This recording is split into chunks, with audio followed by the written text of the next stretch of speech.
There are tales and songs aplenty about the brave successes of adventurers all throughout Faerun. Rarely are tales told of their losses, and none at all about encounters that had no lasting impact on the history of the world. The wilds of Faerun are dangerous. Many an adventurer has met their end at the hands of orcs and giants, tooth and claw of beasts, the drow of the Underdark, mind flayers, the undead, and dragons. But what of the tales we don't hear? Tales of these threats to adventurers facing off against each other. In the mid-14th century Dale Reckoning, the region of Faerun known as the Silver Marches was an area yet to be tamed. The Lord's Alliance was strong near the major cities of Silvery Moon and Neverwinter, but its reach into the wilds was tenuous at best. The Rauven Mountains were especially fierce, infested with goblin kingdoms and orc warrens. Of note was the old dwarven citadel Felbar, known then as Citadel of Many Arrows, named after the orc tribe that had controlled it for the last 300 years. This story is about a young orc called Obould.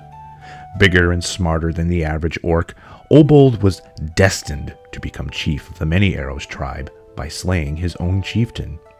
He would eventually lose the Citadel of Many Arrows when a larger orc tribe laid siege to it, and soon after an army of dwarves would drive all of the orcs from the Citadel, renaming it once again as Felbar. How Obould dealt with this loss is a story for another time. But in Obould's younger days, he often ranged about the Rauven Mountains completing quests for his chieftain and the tribe's clerics. He grew strong and was well known for his fierceness in battle, often raging to victory. On one such outing, Obould found himself and his orc band face to face with Iymrith, the Doom of the Desert. Iymrith, also known as the Dragon of Statues, was a powerful blue dragon sorcerer that dwelled within an abandoned amphitheater in the ruined Netherese city of Anorath in the Anauroch Desert. Iymrith was manipulative and cunning, and like many dragons, she was prideful and arrogant. Iymrith tirelessly explored all ancient Netherese ruins in the Ascor area in search of magic.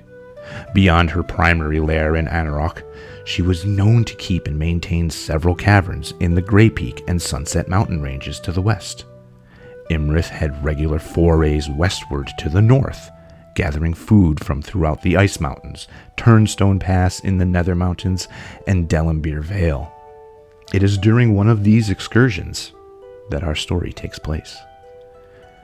Iymrith decided once to hunt over the Rauven Mountains and saw a small band of orcs traveling among the rocky crags. It was Obould and his small scouting party. They had been sent out by the chieftain to patrol the area, and the blue dragon wasted no time. While not particularly fond of orc, she was hungry, and it was a long way back to her home. She let out a blast of lightning breath, catching Obould by surprise. She hoped to roast at least one orc, and maybe stun the rest. As she landed on a nearby rocky overhang, she noted that all but one orc was down. Obould stood defiant and enraged, his magic armor protecting him from the dragon's blast. "Give me your name before I gut you!" Obould shouted, brandishing his fiery sword. "You will find me no easy prey!" Iymrith sized up the orc before her.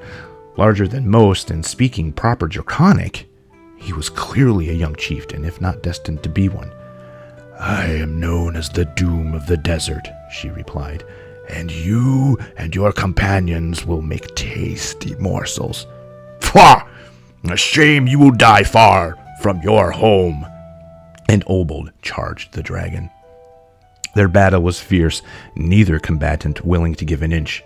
But in the end, Iymrith had to admit that Obould was indeed no easy prey. As she took to the sky to fly home, she said, "You have won this day, orc, but know that I will be back for you." And she fled off to the east into the desert. Beaten and bloodied, Obould let his rage subside. He returned to Many Arrows Keep, told his story, and for the rest of his days kept a watchful eye on the skies. Thank you for watching. Please remember to like, share, and subscribe for more fantasy crafting content. Also, join me on Start Playing, where I host a few TTRPGs, the newest of which is a 5th edition D&D game in the Humblewood campaign setting. Links are down below in the description. Have a great day, everybody.